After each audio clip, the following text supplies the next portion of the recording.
What is a stock option? It's basically a coupon with an expiration date that allows you to buy stock with a time limit. But there is more to it than just that. Let me explain. Right now, we have to ignore the stock market for a moment and talk about real estate. Imagine you're walking through a neighborhood and you see a house listed for sale at $300,000. You do some research and find out that a major shopping mall might be built right next door next month. If that mall gets approved, the value of that house is going to skyrocket to $400,000. You want to profit from this, but you do not have $300,000 to buy the house today. So you make a deal with the owner. You tell them you will give them $5,000 cash right now. In exchange, they must promise to sell you the house for $300,000 anytime in the next 30 days. This is the critical part. You are not buying the house yet. You're buying the right to buy the house later at a price that is fixed today. Now, two things can happen. First, imagine the mall gets approved. The house value jumps to $400,000. You waive your contract and say you want to buy it for the agreed $300,000. The owner has to sell it to you. You can then immediately flip it for $400,000. You just made a massive profit, and you only risked that initial $5,000. This is called leverage. You controlled a huge asset with a small amount of money. But now consider the second scenario. The mall does not get approved. The house value stays flat or even drops. You look at your contract and realize it is a bad deal to buy the house now, so you simply walk away. You do not have to buy the house. The only thing you lose is that $5,000 you paid up front. The owner keeps it and the contract expires. This is exactly what a stock option is. It is a contract between two people. In the financial world, that $5,000 fee you paid is called the premium. It is the price of the ticket. The locked price of the house is called the strike price. And the 30-day deadline is the expiration date. When you buy a contract that bets the price will go up, just like with the house, it is called a call option. An easy way to remember this is that you are calling the stock away from the owner and into your hands. But there is another side to this. What if you think a company is in trouble? What if you think the price is going to crash? You can buy something called a put option. The best way to understand a put option is to think about car insurance.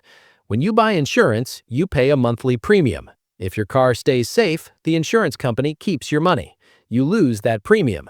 But if you crash your car and it becomes worthless, the insurance company steps in. They pay you the replacement value of the car, even though the car is currently a wreck. A put option works the same way for stocks. You pay a fee to have the right to sell a stock at a high price, even if the actual market price drops to zero.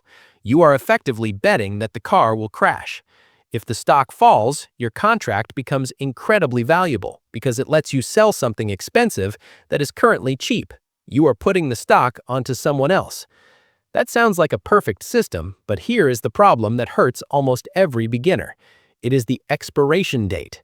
If you buy a normal stock and the price doesn't move for a year, you have lost nothing. You still own the shares. But options are like coupons with an expiration date. If the stock price does not move enough before that date arrives, your contract becomes worthless paper. It expires, and you lose 100% of the cash you paid for it. This is why it is risky. You have to be right about the direction the stock moves, but you also have to be right about the timing. If you are right about the move but wrong about the time, you still lose. The people who use this successfully do not treat it like a lottery ticket. They use it to protect their portfolio or to take calculated risks where they know exactly how much they can lose before they even start. They're not buying ownership in a company, they are buying the power to make a choice. People often mistake success here for pure luck, but true pros know that luck is actually an acronym. It stands for leverage opportunity, understanding the market, calculated risk, and keeping disciplined. It's not gambling when you treat it like a business. It provides leverage because you control more shares with less money. It requires understanding the market so you know which contracts to buy. It involves calculated risk because you can only lose the fee you paid for the contract, not the full cost of the shares. And it requires keeping disciplined so you don't get greedy. So, when you ask what is an options contract, remember, it is not magic. It's just a strategic way to reserve a price for the future, giving you the upper hand in a world where prices are always changing. And hey, I hope this video helps you on your quest for profits. Catch you on the next one.